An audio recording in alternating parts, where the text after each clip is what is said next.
L'homme est-il un animal? La question de savoir si l'homme est un animal comme les autres suscite un débat philosophique, scientifique et éthique. Voici une exploration détaillée de cette thématique. Perspective scientifique. Du point de vue scientifique, l'homme appartient au règne animal. Les recherches en biologie montrent que les humains partagent des caractéristiques génétiques et physiologiques avec d'autres espèces, notamment les primates comme les chimpanzés et les gorilles 24. L'anatomie humaine et le comportement sont étudiés de manière similaire à ceux des autres animaux, sans distinction fondamentale d'eux. Ainsi, l'homme est classifié comme un hominidé, ce qui souligne son appartenance au groupe animal.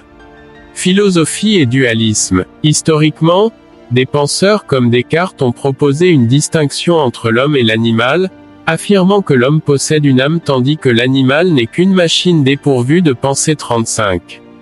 Cette vision dualiste a été contestée par d'autres philosophes qui soulignent que les émotions et la capacité de ressentir douleur et plaisir ne sont pas exclusives aux humains. Par exemple, Rousseau a affirmé que l'homme est libre et conscient de sa liberté, contrairement à l'animal qui agit par instinct. Éthique animale. L'éthique animale est un domaine en plein essor qui remet en question la manière dont nous percevons les droits des animaux. Des philosophes comme Peter Singer soutiennent que la sensibilité des animaux doit être prise en compte dans nos décisions morales, ce qui rapproche encore plus l'homme de l'animal c'est.